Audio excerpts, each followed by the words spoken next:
بچه دار بشیم دیگه. بلد نیستی؟ ملوک جان مادرت گرفتیم بچه دار بشیم. بلد نیستی واقعا؟ من بلدم، فقط یه مقدار شک دارم. تو بلدی؟ من بلدم. نمیم رفتار دیگه جوری ها. نه آقام یادم داده. آقات یادت؟ بله. بچه دار شدن آقات یادت؟ بله. بعد ننه کجا بود اون موقع؟ معمولا ننه باید یا آقات یادت داد. چه خانواده بازی. ببین آقا چی گفته؟ میخوای یاد بگیریم؟ نه بلدم، میخوام مرور کنم با اجازت. واسه الان بر توضیح بدم. آفرین. ببین زن و شوهر بعد از این مدت به این نتیجه میرسن که دلشون بچه میخواد. آفرین. مثل من و شما. مثل من و شما. نگاه میکنن که خونه خالی باشه. خالیه. اینجوری کنار هم میشینن. نشستیم. اولین کاری که میکنن دستاشون رو تو هم گره میزنن. تو هم گره. در واقع هر کی میکنه تو مال خودش. نه نه نه نه نه نه. چرا؟ از کسی تو مال خودش آقا نمی. گفته. آقات خب نه آقات هم میکرده تو مال. نه عزیزم ببین. نه وایسا نه داری اشتباه اصلا تو مال. گوش بده. آخه داری مسیر اشتباه. دارم درست. خیر باشه خب میکنه تو مال خودش. من به آسمون نگاه میکنم میگم ای خدای مهربون ای خدای بخشنده ما یه دونه بچه میخوایم. آفرین الان فهمیدم. مسئله به این بزرگی خدا گفته که از من بخواید. ما هم باید اول از خدا بخوام. پس تو این گره آفرین. خدا چی میگه؟ خدا میگه بنده های من از من برکت از شما حرکت، برید حالشه ببرید. نه و چی میگه؟ خدا چیکار میکنه؟ چیکار میکنه؟ یه بچه رو تمیز میکنه، مرتب میکنه، میذاره تو پارچه، بخچه میپیچه، میذاره تو نوک لک ها میفرستن در پنجرمون.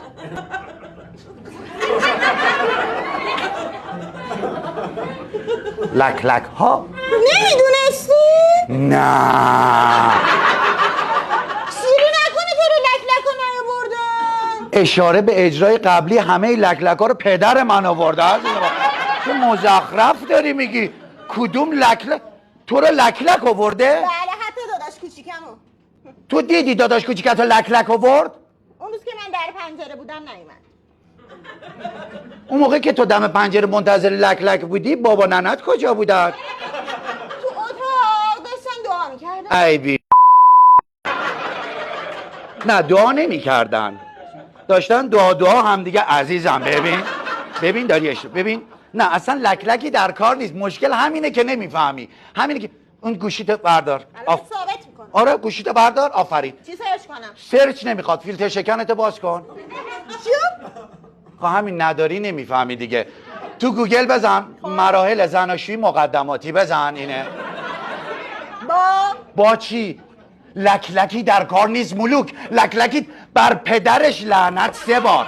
اگر اون تو به تو لک یا پرنده دیگه اشاره کرد من هیچیم درست نیست اینجا تخم نذارم.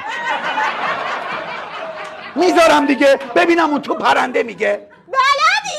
نه دارم مثال میزنم. وای من عاشق اینم شوهرم برام تخم بذاره اصلا کار یا ابوالفضل شیری جان نیام خونه ببینم تخماتو شکستی خوردی.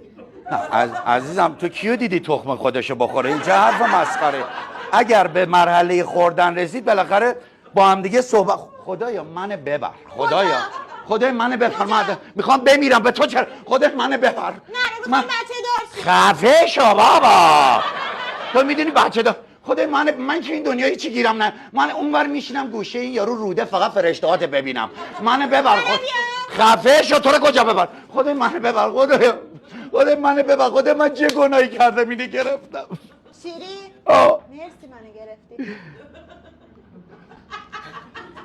بالاخره هر انسانی وظیفه داره در زمان حیاتش یه توشه‌ای برای آخرتش فراهم کنه. میدونی اصلا تو رو گرفتم عذاب اون دنیامو کم کنم. ببین ملوک تو این 4 سال که با تو ازدواج کردم انقدر پاکم، انقدر هیچ کاری نکردم، انقدر که الان یارو دست بزنه به من قشنگ معجزه میگیره. میدونی در این ولی اینجوری نمیمونه. اون دنیا میگن اعضای بدن به صدا در میاد حرف میزنه.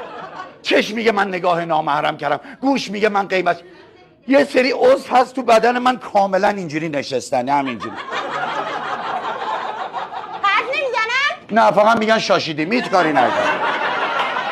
تو در قبال این عضوم مسئولی. ببین کی بهت گفتم. خدای منو ببر. من نمیخوام ادامه بدم. ها بیا تو به من بگو. من مینویسم زودم یاد میگیرم.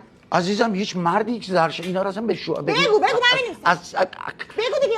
اون چیه دستت؟ کاغذ خودکار یادم میاد. کاغذ خود یادت میخوای واقعا مراحل بچه دار شدن بنویسی؟ ریدم به این زندگی. بنویس عزیزم بنویس. حالا دستت چرا گرفتی؟ تقلب نکنی. پدستک من دارم میگم. خنگ من دارم میگم. بذار راحت باش. مراحل بچه دار شدن. بفرما. حداقل سن 18 سال. خب مدرک تحصیلی مهم نیست. خب گواهینامه پای 2. گواهینامه مهمه؟ بله باید بدونی کی سوار شی کی پیاده شی. بنویس بنویس. میترسم. چی؟ میترسم. از چی میترسی؟ آینامه رو تو بده تو شهریار رو من به همه میدم. بنویس میخوام پدرشم دیگه. عدم اعتیاد به مواد مخدر. خب 50% صحت و سلامت عقلی. اگه به من ندن چی؟ کدوم پدستگی اینه به تو میده؟ اصلا تو گیر دینه تهش بگیری تو 5% بابا. بنویس. خب و بقیش رو می‌نویسی؟ نه کدکس هم نوشتی؟ نه یاری فقط با خودت.